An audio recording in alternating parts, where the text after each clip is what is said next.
Hello and welcome back to EV.com. Before we get started, don't forget to give us a like and a subscribe for more great EV content. So today we're going to be doing another one of our head-to-head, and this time it's going to be budget Chinese EV. In one corner we have the cute, compact, practical NIO Firefly, a premium styled electric hatchback. And in the other corner we have the spacious, efficient and techie XPENG Mona. I have chosen these two because both of these are going to global markets and they start at almost exactly the same price here in the China market, so we can hope that their price will be comparative when they go to markets overseas. Both of these are great EVs and offer a lot for the price. However, they both offer something different. If you want to check out the full review of either of these, we will put the links in the video description. Now let's get into it.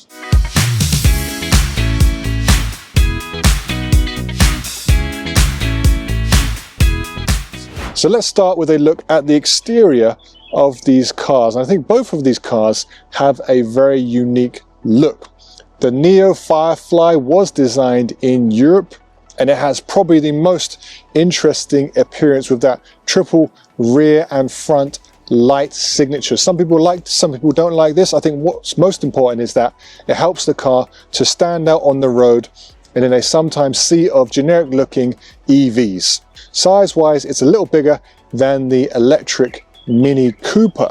The XPENG Mona, on the other hand, kind of goes a different direction, kind of like very techie vibes and lots of smooth flowing lines, which obviously help with the car's aerodynamic rating as well. This car has an incredible aerodynamic rating, 0.194, which is actually one of the most aerodynamic vehicles in the world and much more aerodynamic than cars which are way more expensive. I think it's a nice look. It does look XPENG, but it also looks kind of unique in its own right. And that aerodynamic rating is much better than the Firefly's 0.278. I don't think it's very important. We're going to take a closer look at the efficiency of both of these a little bit later. Both cars have their charm. Okay, one's a compact, one's a sedan, but which of these do you prefer? Make sure you let us know in the comments. So inside the cars, and I think both of these offer a great interior for the price point. The XPENG Mona has a very typical interior from the brand, very minimalist, big old screen in the middle, and not really much else to see. No driver's cluster, no heads-up display, so kind of minimalist and kind of futuristic looking approach. It has some nice AI interactions, so some like finger gestures as well as voice commands. So in fact, there are no buttons, but you don't really need them. How about the Firefly? So the Firefly is actually one of my favorite interior designs for an EV I have seen recently, at least. Well, why is this? Well, they've done basically the opposite to brands like Mona in that they haven't just gone minimalism, big screen in the middle. They thought, how can we make this a kind of thoughtful design to make whoever's in the car have a good experience. So we only have a 13.2-inch screen in the middle, but it's definitely big enough for most cases. And we even have a 6-inch driver's cluster for some key driver's information. I really like the kind of front bench style you have in the Firefly. It makes it feel much more roomy, and obviously you can move across if you need to. We also have heating, ventilation and massaging in the top trim of the Firefly, whereas only heating and ventilation in the Mona. However, the Firefly only has one cup holder to Mona's two, so there is something that maybe you should consider. Both offer a lot of space inside and a lot of practical storage solutions. In terms of the second row, I'd say the Firefly probably wins out for headroom. After all, it is a hatchback and it has quite a high roof, whereas the Mona probably wins out in terms of the legroom. It is a sedan, it has quite a long wheelbase, but of course the headroom is compromised. Which of these interiors do you prefer? Make sure you tell us in the comments. So let's move on to the battery size and ranges of each of these, and today we'll just compare the CLT ranges for reference. So the Firefly comes with a 42.1 kilowatt hour battery for a COTC range of 420 kilometers. So a small battery, but very efficient, so we do get some good range there. We also have 100 kilowatt hour charging. The battery is not big, so this is probably fast enough. And yes, it is a NIO, so it does have battery swapping on the newest generation of battery swapping stations. So that's 2.5 minute battery swapping, if you can find a station in Europe, that is. Of course, as it's battery swappable, maybe in the future you can swap out your battery for a bigger one or a more efficient one. The Mona has two battery options, either a 51.8 or a 62 kilowatt hour battery for a up to 620 kilometers of CLTC range. Okay, the Mona has a bigger battery, so it has more range, but what about the efficiency of these vehicles? So the Firefly actually quotes 10.9 for its CLT efficiency.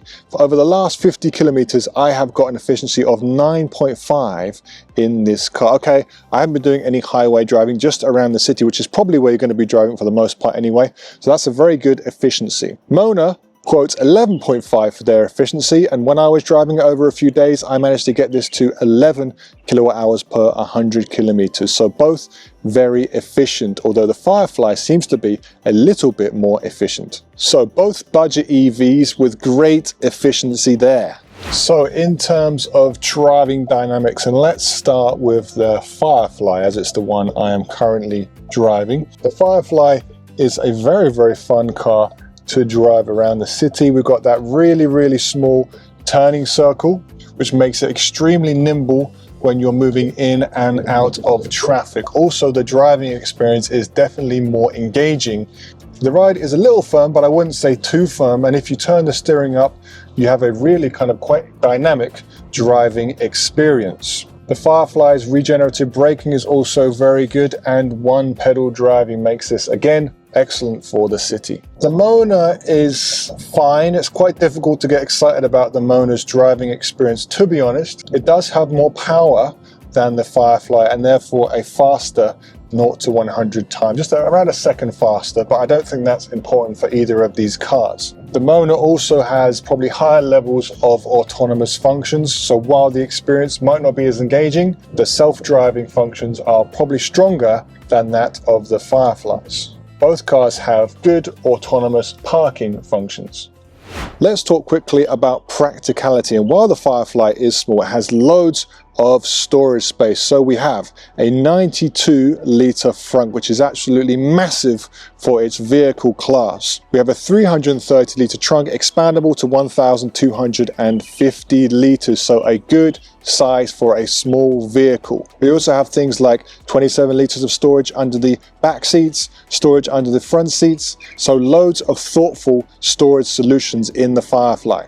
The Mona doesn't have a frunk. In the back, we have a trunk which is 620 litres, absolutely massive. Okay, it's a sedan, but this is still pretty big for a sedan. This is expandable to 1,600 litres, so loads of storage in the back of the Mona. So finally, let's talk about the all-important price. So as I mentioned, in China, these both sell for the same price, just under 120,000 euros. Unfortunately, you can't get it for this price in global markets. The Firefly has actually already launched and is selling in some European markets for just under 30,000 euros. While the pricing for Mona has not been revealed, it may be around the same price, maybe actually a little bit cheaper than the Firefly, which makes this a great comparison. So assuming both of these are the same price in your market, which would you go for? If you're looking for a European designed, quirky and practical EV with battery swapping, Firefly might be a good choice. But if you want more space, more range and tech, then the XPENG Mona might be the EV for you. Let us know which of these you prefer and why in the comments below. Be sure to give us a like and a subscribe. I'll see you next time.